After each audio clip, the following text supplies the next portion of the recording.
Hi everybody, happy Monday. We're glad you're here. We're Chris and Steve from EatWalkLearn. Give us a subscribe and a like, and we are going to get right into our next video. Are you ready? I am so ready. Yay! Yeah. So we just spent about a month in Portugal, and like we did for Mexico and like we did for Spain, we'll put the videos up here, we are going to rank the top 10 cities that we liked in Portugal. These are not all the places we went, but they are the ones that we considered whether or not we would live there or vacation there, and heading up with our criteria. Maybe we should talk a little bit about our criteria for where we think we might live on our international house hunt that we're on. Yeah, so what would be the first thing on our criteria? Well, we're looking for 72 degrees, so a range of 50 to 80 degrees. So that's 22 Celsius, range of 15 to 25 or so Celsius. Near an airport, maybe speak Spanish. Yeah, I like a sense of community and a place where, talking about Spanish, because Chris is fluent in Spanish, I'm learning it, but someplace like Portugal where a lot of people speak Spanish, and Portuguese is a very interesting language and very similar to Spanish. And they speak a lot of English too, which is nice. A lot of English. But not our criteria. That's not our criteria, but it is a nice city to have. But I think the number one criteria that we have is, do we fit in and do we like it? Are the people nice and do we feel like we could make a room at home there? So and by the way, people have asked us in previous videos if we have looked at residency and tax requirements and things on. We're not at that point in this international house hunt that we're on. 5 years from now, we might be there, but we have briefly looked at the Portuguese. There's lots of ways to get residency and citizenship in Portugal. There's two that people talk about. One's the D7 and one's the Golden Visa. The Golden Visa is a way that you give Portugal a bucket of money, you buy a piece of property or a business in designated areas, and then you have limited residency requirements. You hit a bunch of boxes and you can get residency in 5 years. The D7 is the same sort of path, except that you don't have to drop the bucket of money and you can buy property anywhere, but you still have, and you have greater residency requirements over time. So we really haven't looked into those. The only reason why the property location becomes relevant for us is all the places we seem to be interested in living are not within that zone of the Golden Visa requirements. That if you pay money and buy a property in that zone. It seems that Portugal has become a very popular place for people internationally to come to visit, to possibly buy property and to live there. And because of that, the Portuguese government has kind of pulled back a little bit. And they've said, these really popular areas are not going to be available to you for this particular visa. So if we were to seek residency, we would probably go down the D7 path, because we would probably buy or rent property in one of the places that doesn't apply for Golden Visa. Right. So don't want to get into a lot of details on that. But it can always change. So it's it's something that we're monitoring. But just like Chris said, we're not ready to pull the trigger on anything. We're not about to start buying property in any country right now. But it's just on our radar, and So we know a lot of you are really interested in some of the top 10 places of Portugal. So we if you followed along, we got a car and we drove all over Portugal, and we started in the Algarve, which is the southern portion of Portugal, and then worked our way north. So we're going to rank from 10 to 1, not necessarily in geographical order, the places that we liked and whether or not we would live there, and we're going to give you just a little teaser about what we liked about the place. So number 10 actually is two places: Funchal, Madeira, and Punta Delgado, the Azores. These are both two islands in the Atlantic off the Portuguese coast. What do you think? Well, we were able to go there because we were on cruises, cross-Atlantic cruises, one in November, one in March. So we got to stop at some of these Portuguese islands, and they're beautiful. The Azores is fantastic. Funchal was beautiful. And fun. Fun and Funchal. And a great place.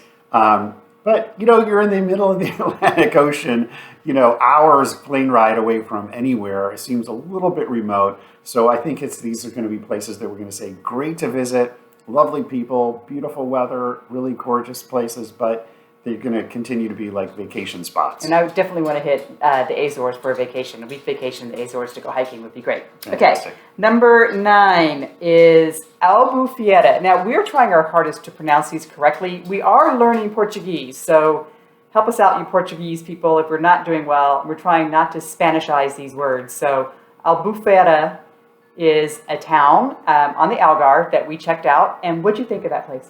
My first impression was this is way too touristy. We were like, seemed like we were battling people with floaties and pink skin trying to get to the beach and tourist shops. And maybe we just got the wrong impression or we're in the wrong section.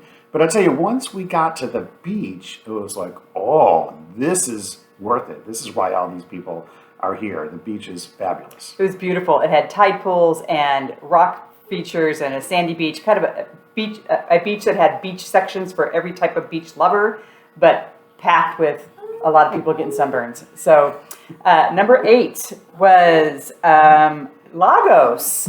So Lagos is on the very western tip of the Algarve.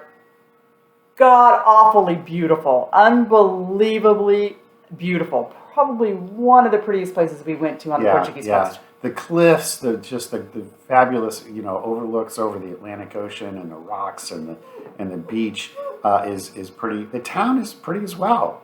It's a very, very pretty town. But very touristy, very, very settled. We've got, you hear the whining. This is our dog that we're house sitting. Apparently it's 5:30, time for dinner or something.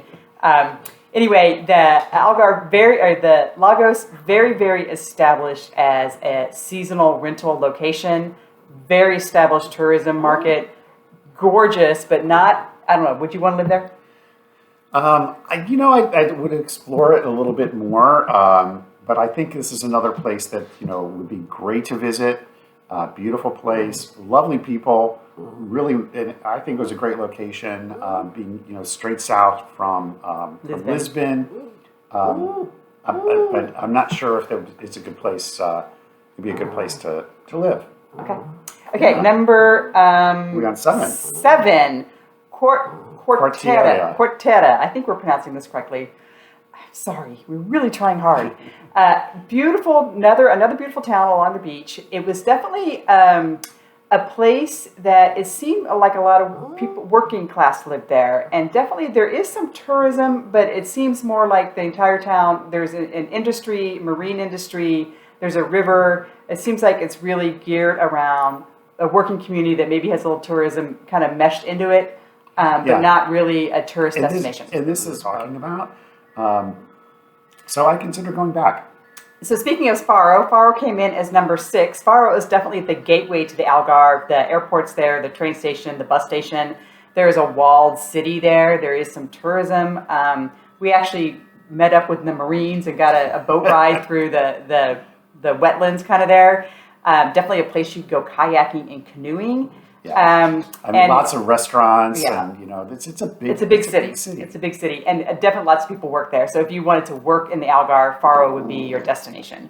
So number 5, right? So are we done? Yeah, number 5. Lisbon. So we've been to Lisbon a couple times. And Lisbon, great big city, great history, lots of aged of things to do. Belém, which is a little suburb of Lisbon, fantastic place. We really like the Nautical History Marine Museum, which really gave a really interesting insight into Portuguese navigation, marine navigation, which affects a lot of us, a lot of history there. But what about Lisbon? Yeah, it was maybe a little bit too big. So it's a big city. There's a lot going on. There's good transportation, easy to get around. I think if you're looking for a big city, and especially if you're working, this would be a great place to be. Very vibrant. Very vibrant. So young family working. This would be a great place. I think it'd be a good place for us too. Maybe a little bit too big. And live Fado music. So we really enjoyed the live music scene. So, number 4, Tavira. So this is a little town on the very eastern edge of the Algarve. It's not really touristy. It's on a river. What I liked about it was very compact, but you had to either take a little train or the ferry out to the beach, which was actually pretty nice because it eliminated a lot of tourism out on the beach. I mean, if you wanted to go to the beach, you had to get there. And then there was the anchor beach, and next to that was the nude beach, which it just made a really interesting way to enjoy the beaches in Tavira. and felt like it was a real walkable, compact town. I feel like it's just hasn't quite been discovered yet. It's kind of, very close to the Spanish border on the Algarve, kind of like the last town that you hit. And hasn't quite, it's kind of as remote as you can get away from Lisbon. And so it's up and coming, but it was quaint. And close to Spain. Closer to Spain, Yeah. absolutely. I don't know, 20 minutes from there, and you're across the Spanish border. I thought it was a place that we stayed, and we kind of branched out from there. So we had more time to hang out there and go along the river and take the ferry and take a little train ride. So if you're looking for a place to hang out in the Algarve and spoke out to see places, Tavira was a good place to do that from. Yeah, it was also the first place that we got to in Portugal, and I said, man, the people here are really nice. Really nice. This is like a little light bulb turned on compared to maybe Spain. I don't want to say that but anyway, so in Portugal, we met some really lovely people, and It's like the friendly switch turned on. And they were welcoming, and where are you from? And they were Portuguese, so and they were again, being able to speak English is not, a requirement of ours, but the fact that we were meeting people that were speaking English fluently, compared to Spain that weren't. Yeah, there's no expectation that we should speak Portuguese like there is in Spain that you should speak Spanish. So, right. Yeah. Okay, number 3, Porto. So Porto is the second largest city in Portugal. We really enjoy Porto. On the river, has a funicular, one of Steve's requirements. You have to have a funicular. Really manageable, walkable city, a good level of tourism, yet also lots of just people living there and enjoying the town. Also, it's got a large cathedral where a lot of people start the Camino from. So there's like lots of bubbly energy around the town about people getting ready to walk the Camino and get out and be active. Yeah, it was the first place, going down the street and seeing, a bunch of people with backpacks, just kind of, hiking down the middle of the street kind of thing. And it was like, yeah, this is a pretty cool town. This is a hip town. Food was great. We had great accommodations, really easy city to get around, beautiful riverfront. Really. And a funicular, did we say that? A funicular. it was a cable, no. It was a cable car. Well, whatever. Anyway, it was great. A thing that went up and down the hill. Okay, so we're getting to our number 1. Hope you're still hanging on. And our number 1 is going to surprise all of you because you probably thought it was Lisbon or Porto. So number 2. So we have taken pronunciation lessons about how to pronounce this town. Olhão. So Olhão. It's A-L-H-A with the tilde on it, O. So Olhão. It's just a little bit outside of Tavira, between Tavira and Faro. Darling little town. It's a little bougie.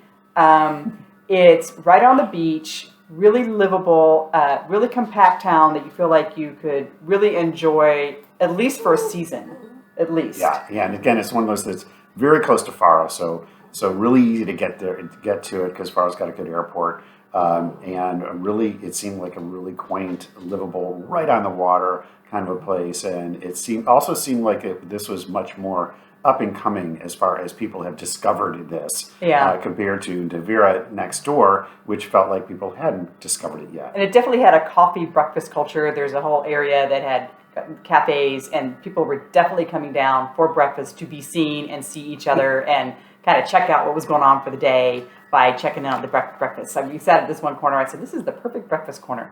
So really cute, and had some brand new housing along the water that was affordable. So affordable, like $300,000 for some sort of water ocean views. Yeah. So, but don't let that. Don't get like really inspired that that's the only. I don't want to imply that all the waterfront in Tavira or in the Algarve is $300,000. We just happened to find one unit that was that. So, anyway, and then all right, number 1. And do we agree on this? I think we did. Yeah. Okay. So, Viana do Castelo, this is a little bit north of Porto. This is where we actually started our Camino from. It is a beautiful town on a river near the coast. With a funicular. With a funicular, about an hour outside of Porto by train. Very hospitable, very pretty, very quaint, beautifully appointed. People were very welcoming, really glad we were there. We walked along the river, had some really good food, had good vegan food, and just felt really received and welcome, and felt like it was a a great place to not only live, but be able to spoke out and do other things north of Porto in an area of Portugal that is not so crazy like the Algarve. Yeah, and better weather. Cute town. We were just talking about Tavira, which is the closest to the Spanish border, and the Algarve on the southern coast. This is like the closest town to the Spanish border on the northern, on the closest big northern town. Atlantic coast. Yeah. And I think it's because this is where we started walking the Camino. So we actually left there on foot and walked to Spain from this town. It's kind of has a little soft spot in my heart. Beautiful place, though. Super friendly people. Really enjoyed. And a lovely coastline. The coastline north of Portugal was very different than the coastline along the Mediterranean. That Fabulous. Rocky, stormy Atlantic coast, kind of rugged. Feel like the sailors have come there. Rugged coast. It was very interesting place to be. So, anyway, we absolutely adored Portugal. Definitely our number one country in Europe. Would you say? Portugal, top of my list. Yeah. So far. Yeah, I mean, it's hard to, I don't know if I want to say number one, because that makes us not like Spain and Ireland and Italy and France and all the other ones, but we will be back, and we'll definitely, when we get to the seriousness side of our professional, long-term, international, 5-year-long international health 10 years. 10-year, 50-year, who knows, Portugal will be on our list, a place to return to actually investigate further. If you have any questions, please ask below. If you've been to Portugal, what was your favorite town? Where would you live, or where would you visit? And if you have a favorite food in Portugal, let us know what that is. Talk to you later.